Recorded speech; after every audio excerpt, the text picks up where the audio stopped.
Praise the Lord. सभी को जय मसीह की। प्रभु आप सबको बहुत आशीष दे और मैं प्रभु का धन्यवाद करता हूँ आज के सुंदर वक्त के लिए कि परमेश्वर ने इस वीडियो के माध्यम से आपके साथ बात करने का मौका दिया। और जो विषय है मेरा वो अन्य भाषा का विषय है। आज भाग तीसरा पार्ट तीसरे पे आ चुके हैं हम। तो मैंने जो पिछले कल के दिन में बात की, परसों के दिन में जो बात की, जो परसों मैंने बात की थी प्रेरितों के 2 अध्याय पे मैंने बात की थी। और कल मैंने जो बात की थी वो प्रेरितों के 10 अध्याय पे बात की थी जहाँ पे। और आज जो मैं बात करूँगा कुरिन्थियों से बात करूँगा। और सच में जैसे पतरस वहाँ पर लोगों के बीच में गया, अन्य जाति लोगों के बीच में गया, वहाँ पर लोगों ने अन्य भाषा के वरदान को किस रीति से प्राप्त किया और कैसे परमेश्वर का आत्मा ने उनके द्वारा काम किया और बहुत से लोगों की गिनती बढ़ती गई। जैसे मैंने कल बात की थी कि लोगों की गिनती किस रीति से बढ़ती गई जब वो अन्य भाषा के दान से भर गए। और इसीलिए अन्य भाषा का वरदान हमारे लिए कितना ज़रूरी है, ये हमारे लिए कितना महत्वपूर्ण है, इस बात को हमें समझना पड़ेगा। और इस बात से दुख होता है कि जब मसीह लोग गलत शिक्षा के शिकार होते हैं और गलत शिक्षा उनको परमेश्वर के वचन से हटाते हैं। जो लोग अन्य भाषा में प्रार्थना कर रहे थे उन लोगों ने, मैंने बहुत से ऐसे लोग मिले जिन्होंने अन्य भाषा में प्रार्थना करना बंद कर दिया। तो कितने दुख की बात है कि आज गलत शिक्षा के लोग शिकार हो रहे हैं। तो मैं आपको बताना चाहता हूँ हमें गलत शिक्षा का शिकार नहीं होना है। मेरे भाई और मेरी बहनों, बड़े ध्यान से परमेश्वर के वचन को सुनना है। और अन्य भाषा का दान हमारे लिए क्यों जरूरी है मैं आपको बताना चाहता हूँ। अन्य भाषा से दूसरे की उन्नति नहीं होती, हमारी खुद की उन्नति होती है। हम खुद सामर्थ्य होते हैं, मैंने कल भी बात की थी। और अन्य भाषा में प्रार्थना करने से हमारी जो आत्मा है, जो हमारा मस है, जो हमारे पर बढ़ता है और हमारी आत्मा उन्नति करती है, हम परमेश्वर की ओर बढ़ते जाते हैं। तो ये एक ऐसा वरदान है जिसे पौलुस ने इस बात को क्लियर किया। तो आज मैं इसी बात पर बात करने वाला हूँ। तो सच में जब आप अन्य भाषा के वरदान के ऊपर सीखेंगे तो सच में आप एक अन्य भाषा के वरदान को, जब आप अपने मुंह से अन्य भाषा से प्रार्थना करना शुरू करेंगे और आप फिर से उसी जागृति को अपने जीवन में लेकर आएंगे, तो मैं आपको बताना चाहता हूँ कि बड़े रिवाइवल को और बड़े अनुग्रह को परमेश्वर के आप अपने जीवन में देख पाएंगे। आज लोग सामर्थ्य होना चाहते हैं, लेकिन अगर वो आप सामर्थ्य होना चाहते हैं तो परमेश्वर का ये वचन है जो आपको सामर्थ्य कर सकता है। जब आप अन्य भाषा में प्रार्थना करते हैं, बाइबल के अनुसार प्रार्थना करते हैं, तो पवित्र आत्मा से आपकी डायरेक्ट बात होती है, परमेश्वर से बात होती है। और वो भी ऐसी बातें होती है जो दूसरा व्यक्ति नहीं समझ सकता। सिर्फ आप और आपका खुदा उस बातों को जानता है। आपकी रूह, आपका आत्मा और आपका परमेश्वर उन बातों को जानता है। तो इसीलिए मैंने इस टॉपिक को इसलिए शुरू किया क्योंकि मैंने जब यूट्यूब पर देखा एक भाई को, जब वो अन्य भाषा के वरदान के ऊपर बहुत ही मजाक बना रहा था, तो मैंने उस चीज़ के ऊपर बात करनी शुरू की और मैंने परमेश्वर के वचन को स्टडी किया और उस वचन को मैं आप लोगों के साथ आज शेयर करने वाला हूँ। तो आइए हम ज़्यादा वक्त ना लेते हुए हम परमेश्वर के वचन की ओर चलते हैं। मेरे साथ निकालिए पहला कुरिन्थियों उसका 14 अध्याय और उसकी 2 आयत को मैं आपके साथ शेयर करूँगा। यहाँ पे लिखा है, क्योंकि जो अन्य भाषा में बातें करता है वह मनुष्य से नहीं परंतु परमेश्वर से बातें करता है, इसलिए कि उसकी बातें कोई नहीं समझता, क्योंकि वह भेद की बातें आत्मा में होकर बोलता है। अब परमेश्वर का वचन जो कहता है कि पौलुस यहाँ पर बहुत अच्छी बात हमें बता रहा है। पौलुस कह रहा है जो अन्य भाषा में प्रार्थना करता है वो किससे बात करता है? वो कह रहा है कि वो परमेश्वर से बातें करता है।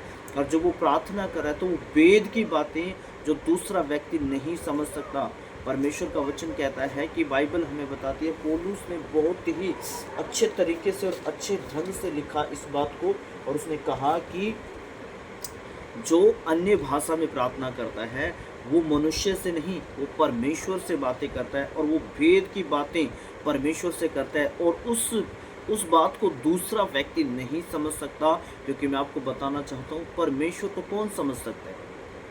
परमेश्वर की बातों को कौन समझ सकता है? परमेश्वर जब आज भी कुछ लोगों को दर्शन देता है तो उन दर्शनों को समझना बहुत मुश्किल हो जाता है। तो इसलिए परमेश्वर का वचन जो कहता है कि जो अन्य भाषा में प्रार्थना करता है वो क्या करता है, वो परमेश्वर से भेद की बातें करता है, वो मनुष्य से बातें नहीं कर रहा है, वो परमेश्वर से बातें कर रहे हैं। तो अब सोचिए, जो लोग ये बातें बोल रहे हैं कि ये जो रीबा राबा शाखा राबा इस चीज़ का मजाक बना रहे हैं और अन्य भाषा के शब्दों का वो मजाक बना रहे हैं, उस चीज़ का मजाक बना रहे हैं जो एक दान है, जो परमेश्वर की ओर से एक वरदान है, उस वरदान का मजाक बना रहे हैं। तो वो लोग क्या कर रहे हैं, और वो लोग क्या कर रहे हैं, उन लोगों को गुमराह कर रहे हैं।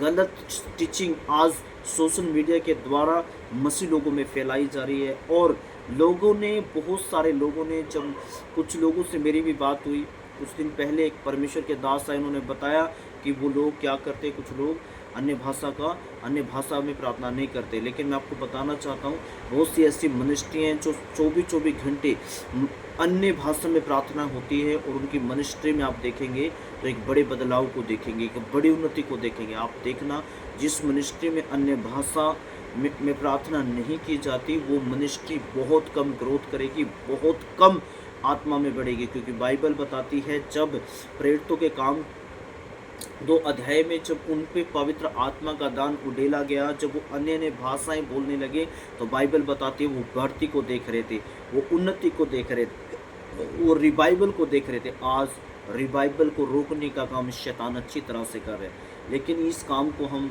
उसका सक्सेस होने नहीं देंगे, और इस शिक्षा को हम लोगों तक पहुंचाएंगे।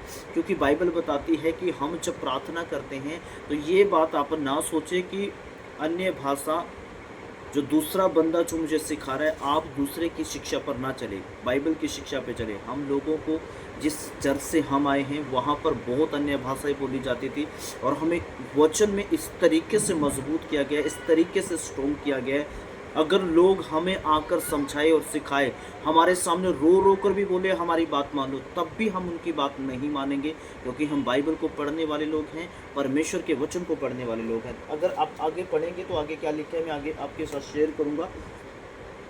तो लिखा है, क्योंकि जो कोई अन्य भाषा में बातें करता है वह मनुष्य से नहीं परंतु परमेश्वर से बातें करता है, इसलिए कि उसकी बातें कोई नहीं समझता, क्योंकि भेद की बातें आत्मा में होकर बोलता है। अब इस बात को आप समझ गए, वो मनुष्य से बातें नहीं कर रहा है, वो परमेश्वर से बातें कर रहा है, क्योंकि वो भेद की बातें आत्मा में होकर कर रहा है। इस बात को समझना है।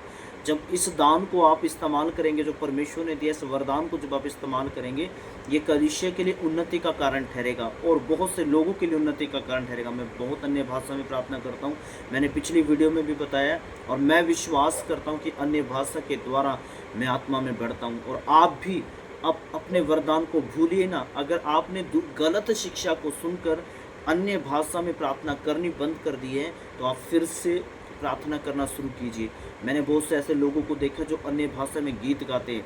मैंने खुद अन्य भाषा में गीतों को गाया है, और मैंने उस मज़ा को, उस अभिषेक को अपने जीवन में देखा है, और उस सामर्थ्य को देखा है मैंने अपनी लाइफ में बढ़ते हुए, उस मज़ा को बढ़ते हुए देखा है। जब आप मज़ा को बढ़ते हुए देखेंगे तो आप अन्य भाषा में अधिक से प्रार्थना करना शुरू करेंगे। कुछ लोग गीत गाते हैं, अन्य भाषा में प्रार्थनाएं करते हैं, तो आपको भी इस तरीके से प्रार्थना करनी है। तो आगे क्या लिखा है, अगर आप हम 3 आयत को पढ़ें, यहाँ पे लिखा है, परंतु जो भविष्यवाणी करता है मनुष्य से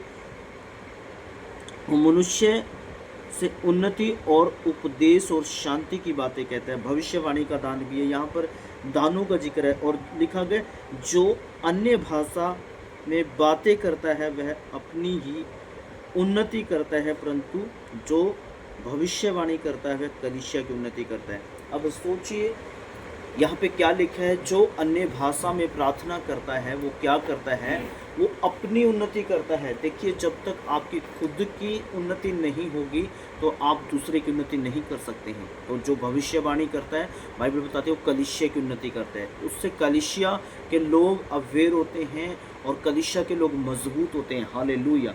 तो इस बात को आपको समझना पड़ेगा। तो कि मैं आपको बताना चाहता हूँ, इस बात को हमें पूरी क्लियर तरीके से समझना पड़ेगा। और इस पूरे अध्याय को जब आप स्टडी करते जाएंगे तो सारी बातें क्या कर रहा है पौलुस समझाने की हमें कोशिश कर रहा है। तो मैं आज इतना ही बात करूँगा कि ज़्यादा नहीं मैं आगे जाऊँगा। यहाँ पे लिखा है, जो अन्य भाषा में प्रार्थना करता है वो क्या करता है, अपनी उन्नति करता है। जब आप अन्य भाषा में प्रार्थना करते जा रहे हैं, करते जा रहे हैं, करते जा रहे हैं, तो आप देखेंगे अपने जीवन में आप खुद की उन्नति को और खुद की बढ़ती को देखेंगे। और जब आप खुद बढ़ेंगे तो मैं आपको बताना चाहता हूँ आपके साथ दूसरे लोग भी बढ़ेंगे। इस बात को आप समझिए, आप जानिए इस बात को। और मेरा इस वीडियो का बनाने का मकसद यही है कि लोग आज परमेश्वर के उस वरदान को अपने जीवन में देखें। और उस वरदान के द्वारा मैं आपको बताना चाहता हूँ, जो भी वरदान परमेश्वर ने दिया है वो इसलिए नहीं दिया कि हम उसे गलत तरीके से इस्तेमाल करें। परमेश्वर ने वरदान जो दिए हैं वो इसलिए दिए हैं कि आप कलीसिया की उन्नति के लिए खड़े हो सकें।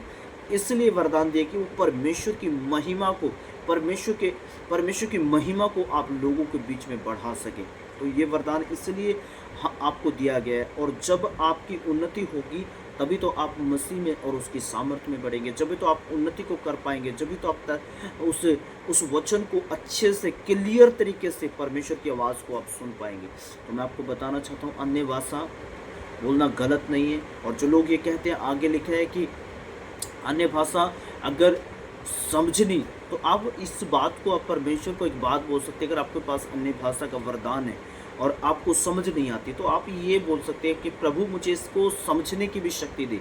परमेश्वर क्यों ना देगा, देगा ज़रूर। और जब आप इस बात के लिए प्रार्थना करेंगे तो परमेश्वर करेगा। लेकिन हम इस बात के ऊपर विरोध ना करें कि परमेश्वर ने मुझे दान दिया है, लेकिन इसको समझने की उसकी इच्छा है, वो समझने की दे या ना दे, लेकिन आपने क्या करना है, अन्य भाषा में प्रार्थना करते जाना है। आपको मैं बताना चाहता हूँ, मैं बहुत ऐसे सेवकों से मिला हूँ, जो हमारे पास्टर नरेश पोल जी थे, जो लोग अन्य भाषा में गालियाँ देते थे, वो तुरंत उसके पर ऐसा अभिषेक था, वो समझ जाते थे कि ये बंदा गाली दे रहा है। वो जब प्रार्थना करते तो झट से उनके अंदर से वो दुष्ट आत्माएं निकलती थी। क्योंकि शैतान क्या करता है, शैतान जो अन्य भाषा बोलता है वो नकल करता है। वो हमारे प्रभु की नकल तो करना चाहता है, लेकिन उसके जैसा कभी बन नहीं सकता।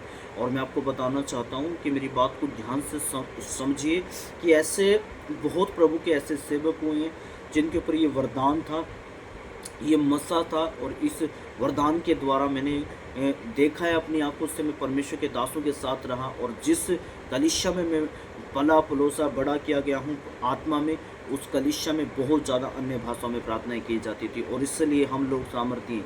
हमारी मीटिंगों में अगर आप देखेंगे तो बड़े बड़े काम परमेश्वर करता है। क्यों? क्योंकि हम लोग परमेश्वर से अन्य भाषा में प्रार्थना करते हैं। क्योंकि जैसे बाइबल बताती है, हम मनुष्य से नहीं परमेश्वर से बातें करते हैं, और वो भी गुड ऐसी बातें करते हैं जो दूसरा व्यक्ति समझ नहीं सकता। और बहुत सी भेंट की बातें परमेश्वर से हमारी आत्मा की होती है। तो मैं आपको बताना चाहता हूँ, जब हम अन्य भाषा में प्रार्थना करते हैं तो हमें मालूम होता है कि हम जो प्रार्थना कर रहे हैं वो क्या है। हमारी आत्मा जानती होती है, क्योंकि हमारे अंदर वो स्पष्ट, वो उस शांति को हम महसूस करते हैं। जब हम प्रार्थना करते हैं हमारे अंदर से एहसास होता है कि हम परमेश्वर की आत्मा से भरे हुए होते हैं उस टाइम। और उस टाइम हमें एहसास दिलाता है पवित्र आत्मा। जब अगर हमारे जीवन में कुछ हम गलत शब्द बोल रहे हैं तो इससे भी हमें मालूम हो जाएगा कि गलत शब्द क्या है। गलत शब्द होगा जब हमारे मुंह से गलत शब्द बोलोगे, हम धक्के से अन्य भाषा के शब्दों को बोलेंगे, ज़बरदस्ती बोलेंगे, जो हमारे पास है नहीं है उन शब्दों को बोलेंगे, तो आपके सर में दर्द आपको महसूस होगा और आपको एहसास होगा कि कुछ गलत हो रहा है। तो मैं आपको बताना चाहता हूँ, पवित्र आत्मा के जो दान हैं, जो वरदान हैं, वो बाइबल बताती है ये अन्य भाषा 9 वरदानों में से एक वरदान है। और मैं आपको बताना चाहता हूँ, आगे पौलुस कह रहा है जो भविष्यवाणी करता है वो कलीसिया की उन्नति करता है। लेकिन मैं आपको बताना चाहता हूँ, पहले आपकी उन्नति, खुद की उन्नति की ज़रूरत है आपको। और जब प्रेरित लोग प्रार्थना करते थे तो बाइबल बताती है वो अन्य भाषा में प्रार्थना करते थे, और बहुत अन्य भाषा में प्रार्थना करने वाले लोग थे। और मैं आपको बताना चाहता हूँ, जिसमें कलीसिया में जाता था वहाँ पे हमें सिखाया जाता था, बाइबल से टीचिंग दी जाती थी कि भाई अन्य भाषा में हम बहुत प्रार्थना करते थे। घूम के हमें सिखाया जाता था कि भाई प्रेयर वो करो, अन्य भाषा के में प्रार्थना करते हो। और मैंने बहुत इस चीज़ों को देखा है, और मैंने बड़े रिवाइवल को आते हुए देखा है। अन्य भाषा के वरदान के द्वारा मैंने बड़े कार्यों को होता देखा है, कलीसियाओं को बढ़ता देखा है, मैंने कलीसिया में काम होते हुए देखे परमेश्वर के। तो मैं आपको बताना चाहता हूँ, अन्य भाषा अगर आपने बंद कर दी है अन्य भाषा बोलना, तो आज से आप शुरू करें, फिर से उस परमेश्वर के अनुग्रह को प्राप्त करने के लिए तैयार हो जाओ। और मेरा परमेश्वर का वचन बोलना खाली नहीं जाएगा। और मैं आपको बताना चाहता हूँ, जितने लोग इस वीडियो को देख रहे हैं, इस वीडियो को सुनने के बाद जो लोग अन्य भाषा में प्रार्थना नहीं करते, जिनके पर अन्य भाषा का वरदान निवास के बाद अन्य भाषा का वरदान यीशु के नाम से पाने के लिए जा रहे हैं, और ऐसी शिक्षाओं से, गलत टीचिंग से बिल्कुल पढ़े रहें, उनको सुनो, लेकिन आप जिस जिस दर्शन में हैं, जिस जिस टारगेट में हैं, उस टारगेट की तरफ रहें और बिल्कुल भी पीछे मुड़ कर ना देखें।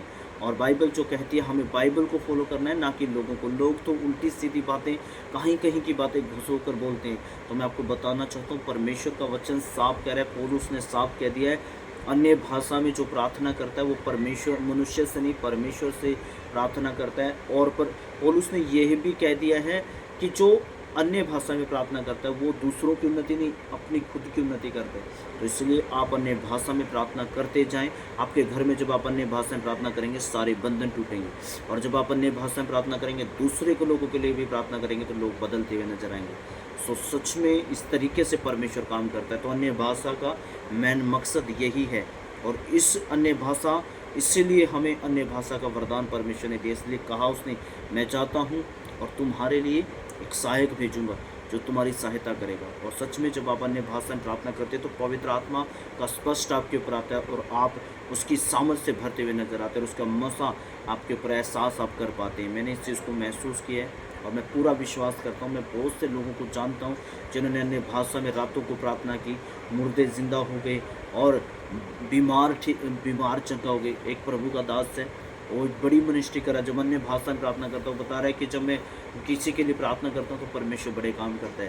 तो सच में अन्य भाषा में प्रार्थना करना आप शुरू करें। अगर आपके पास अन्य भाषा का दान नहीं है तो आप मांगे, ताकि आप उस मसाक और उस अभिषेक को अपने जीवन में महसूस करें। सो गॉड ब्लेस यू।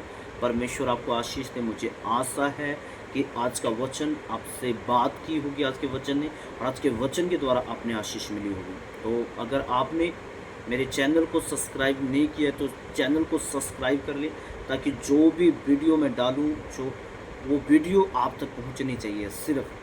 हालेलुया। तो परमेश्वर आपको आशीष दे। तब के लिए bye bye, God bless you. आप मुझे मौका दीजिए और मैं भी चलता हूँ। फिर मिलेंगे किसी नेक्स्ट वीडियो में। तब के लिए सबको जय मसीह।